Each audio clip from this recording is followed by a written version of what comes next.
أزول في اللون نقلا ذاك يتسمى تمنى ذي ثكيا تسداوان فيك توسنن مسا فلورنس جو بلاك لا رجلان تسمى ذي تقوماس ونادي l'Europe فين يشدنو كفين يشدنو خاص فرانسيس لو فريريزم لي فير musulmans tout ça ذاك يا الموريال كانت في المسارة كسيني غازول في اللون. Bonjour madame Blackler. Bonjour monsieur. Voilà, donc vous venez de faire une conférence ici à Montréal, donc sur le ferriérisme, qui est votre thématique de recherche d'élection. Je vais pas, parce que vous êtes tellement interviewé sur pas mal de chaînes, vous êtes assez connu, mais moi je vais aller droit au but. Qu'est-ce qui a fait de Florence aller de domaine technologique, de l'informatique, votre formation de base, vers l'anthropologie? C'est ça ma première question. Je pourrais même pas vous expliquer comment ça s'est passé. J'ai toujours voulu être anthropologue, ethnologue. C'était un rêve. Et j'étais malheureusement obligée de faire un métier qui pouvait m'alimenter. J'avais pas beaucoup d'argent pour faire mes études, donc j'ai commencé à travailler dans l'informatique. Et je gagnais bien ma vie, mais ça ne m'intéressait absolument pas. Et donc je me suis tournée vers mon rêve quand j'ai eu les moyens de le faire. Donc il doit y avoir une autre raison, c'est que vous avez senti un peu de fief où vous étiez à Bordeaux. J'imagine que vous êtes de Bordeaux, oui. C'est ça?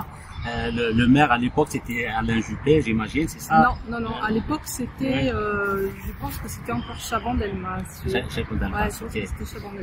Donc c'était une histoire de mosquée, vous étiez là-bas. Alors oui, je suis arrivée à l'université et j'ai voulu travailler sur la question du foulard islamique. C'était 3 ans après l'affaire de Creil. Et ça m'intéressait de comprendre comment les musulmans étaient arrivés à Bordeaux, comment ils se développaient. C'était un sujet comme un autre. Peut-être que aussi par mes origines, j'ai une famille pied noir, donc Algérie, Algérie et Tunisie. Et donc je me posais des questions aussi, mais c'était assez inconscient. Bref, je me suis retrouvée à fréquenter une mosquée qui avait été construite à l'époque par les frères musulmans. Et ça c'était assez rare. Suffisamment rare pour qu'on ne parle jamais de l'existence de ces groupes. Il y avait le livre de Gilles Kepel qui parlait de la présence islamiste en France, mais en dehors de ce livre-là, il y avait strictement rien. Et donc j'ai appris tout par moi-même, j'ai essayé de comprendre ce qu'on me disait, qui était très loin de ce qu'on racontait, puisqu'on disait à l'époque que l'islam était en train de disparaître, que les jeunes se sécularisaient, et là, dans cette mosquée, je voyais tout le contraire. Et ce que j'observais, c'est un mouvement de réislamisation. Je le voyais là sous mes yeux. Et vous êtes à la tête vous êtes un peu la fondatrice du CIRIF, le Centre européen de recherche et d'information sur le ferriérisme. Est-ce que c'était un centre de recherche affilié au CNRS? Non. Non, c'est un centre de recherche privé. Malheureusement, au CNRS, je n'ai plus la possibilité de travailler librement. Donc, j'ai créé mon centre privé. Pourquoi frérisme? Parce que je voulais le distinguer du salafisme et surtout du djihadisme, parce que on s'intéresse beaucoup au djihadisme, parce qu'il est violent, parce qu'il tue, parce qu'il faut évidemment régler ce problème-là, mais on avait ignoré cette idéologie que j'ai essayé de caractériser dans mon livre Le frérisme et ses réseaux, pour montrer c'est une idéologie subversive qui, bien qu'elle n'est pas violente physiquement, est extrêmement violente psychologiquement, moralement, et est en train de nous démoraliser et de nous mettre en pièces. Ce que je voulais aussi faire, en plus de l'étude du frérisme en tant que tel, c'est de montrer que face à lui, nous ne savons rien lui opposer. Nous lui cédons tout. Et c'est pour ça qu'il gagne. C'est parce qu'on lui ouvre la voie. Personnellement, j'ai entendu parler de l'intégrisme, de salafisme, de wahhabisme, des frères musulmans, mais le frérisme, est-ce que c'est une terminologie qui est nouvelle et vous êtes derrière ça, ce terme? Non, c'est un mot qui existait, c'est l'irwanisme, si vous voulez. Les frères musulmans. Oui, c'est ça, mais j'ai voulu lui donner une définition, des caractéristiques, essayer de montrer que c'est une idéologie qui va bien plus loin que la confrérie elle-même. Elle devient hégémonique même dans le champ religieux. Et quand on est musulman aujourd'hui dans un pays européen, on a des chances d'être endoctriné malheureusement par le frérisme. Et c'est d'ailleurs les musulmans les premières victimes du frérisme. Dernière question, vous êtes quand même, je vous ai lu, j'ai vu beaucoup de vos vidéos, vous comprenez bien la problématique. Est-ce que vous maîtrisez la langue arabe? Alors non, je ne maîtrise pas la langue arabe. Vous le savez très bien en tant que kabyle qu'il n'est pas nécessaire de maîtriser la langue arabe pour comprendre l'activisme des frères musulmans en Europe. D'ailleurs, la plupart des jeunes issus d'immigration ne maîtrisent pas l'arabe, soit qu'ils ont appris une espèce de maghrébin pas très raffiné, qui n'a rien à voir avec la langue arabe classique. Et c'est la raison d'ailleurs pour laquelle aussi les frères musulmans insistent beaucoup pour les réarabiser. Mais est-ce qu'il faut connaître absolument la langue arabe? C'est utile, et je travaille avec des collègues qui maîtrisent l'arabe, parce qu'on ne peut pas être bon partout. C'est utile bien sûr, mais ça n'est pas...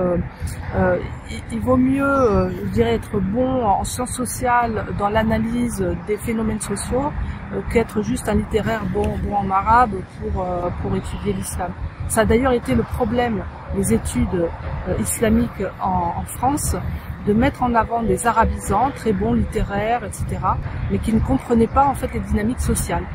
Donc je pense qu'il faut inverser, et il faut qu'on travaille en interdisciplinarité aussi. Chacun a son domaine, et on construit un savoir. Merci Florence. Merci. Et كثير من نوان لما مسار فلورنس لاكلير ذكير وساعة كيف ما كده مونريال أقلير ذكي تسمى Sylvie, vous venez d'assister à la conférence de Madame Florence Bergeau Leclerc. Ça serait bien si vous pouvez nous donner, c'est quoi vos impressions par rapport à cette conférence? Moi, je suis Madame Leclerc sur des conférences YouTube depuis quelques années. Le sujet m'intéresse beaucoup. J'ai vu le Québec s'islamiser tranquillement. Puis, Madame Leclerc est réellement la spécialiste du sujet. Avec M. Keppel et elle, on peut comprendre. Sa conférence nous a expliqué plein de choses qu'on ne connaissait pas et qui nous sont utiles. Le problème, c'est que nos médias les bloquent, ces gens-là, qui peuvent nous instruire sur les questions. Les seuls, dans le fond, qui défendent nos opinions, qui défendent notre société laïque, c'est les musulmans qui sont ici et qui sont eux-mêmes les premières victimes de ces islamistes-là. Une chance que ces gens-là n'ont pas peur d'eux, puis qu'ils prennent la parole, puis qu'ils écoutent justement ceux qui nous avertissent. C'est de les voir infiltrer des partis politiques, comme QS, des universités, des sociétés, des associations d'étudiants. C'est de les voir manifester violemment dans la rue, et les polices ne font rien. C'est de les voir bloquer des rues dans le centre-ville de Montréal, et les policiers ne font rien, les politiciens ne font rien. Et de savoir que Fédéral paye une femme al-Gawabi pour contrer l'islamophobie, où c'est tous des gens qui ne comprennent rien de ce qui se passe réellement dans la vraie vie. Et oui, c'est épeurant. Moi, le Québec, j'y suis attachée, je suis née ici, mes ancêtres sont d'ici. On s'est fait des lois, des valeurs pour nous protéger tous, dans cette évolution qu'on a eue avec les siècles, et de voir que des gens avec une mentalité de, je sais pas moi, du temps des croisades, que des gens se servent de nos lois et de nos privilèges pour nous attaquer et pour changer nos valeurs pour les leurs, c'est pas correct. C'est pas correct pour mes ancêtres, comme ça l'était pas pour les autres.